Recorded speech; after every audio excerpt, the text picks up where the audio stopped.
Hai, assalamualaikum warahmatullahi wabarakatuh.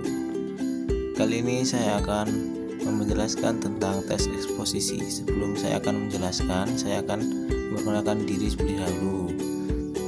Perkenalkan, nama saya Harsito dengan NIM 192110045 dengan Prodi Pendidikan Bahasa dan Sastra Indonesia.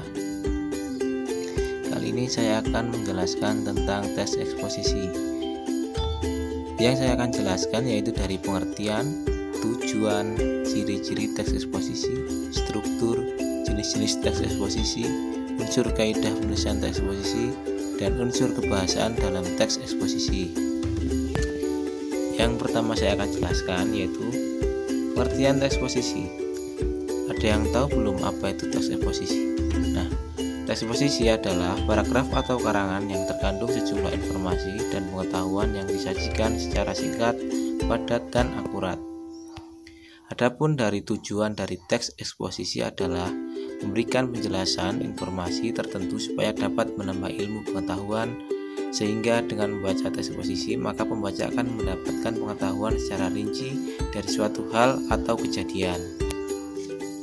Kemudian saya akan menjelaskan tentang apa aja sih ciri-ciri teks eksposisi. Yang pertama yaitu singkat dan padat. Yang kedua, gaya informasi yang mengajak. Yang ketiga, menjelaskan informasi-informasi pengetahuan. Yang keempat, teks eksposisi bersifat objektif dan netral.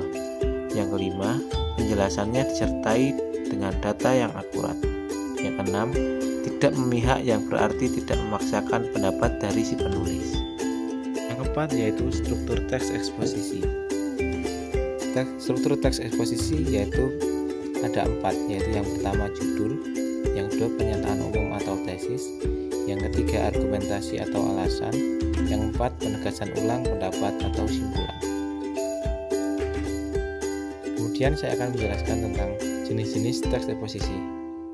Yang pertama adalah eksposisi defini, yaitu eksposisi yang berisi tentang memaparkan definisi tertentu. Yang keempat, eksposisi proses, yaitu eksposisi yang isinya langkah-langkah atau cara-cara melakukan sesuatu. Yang ketiga, eksposisi ilustrasi, yaitu eksposisi yang memaparkan informasi dengan cara menyampaikan gambaran yang sederhana mengenai suatu topik. Yang keempat yaitu eksposisi laporan, yaitu mengemukakan laporan dari sebuah berita atau penelitian tertentu. 6. Yaitu unsur kaidah penulisan teks eksposisi. Yang pertama yaitu ketika kita akan membuat teks eksposisi, yaitu menentukan topik yang akan disajikan. Yang kedua, menentukan tujuan teks eksposisi. Yang ketiga, memiliki data yang sesuai dengan tema. 4. Membuat kerangka karangan. Yang kelima, pembahasan dengan mengembangkan kerangka karangan. Yang keenam yaitu membuat simpulan. Unsur kebahasan teks eksposisi yaitu adanya pronomina, nomina, dan verba.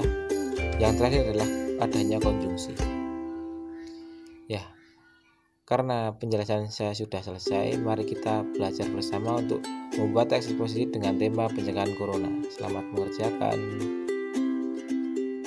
Terima kasih telah melihat video ini. Semoga video ini bermanfaat. Akhir kata, wassalamualaikum warahmatullahi wabarakatuh.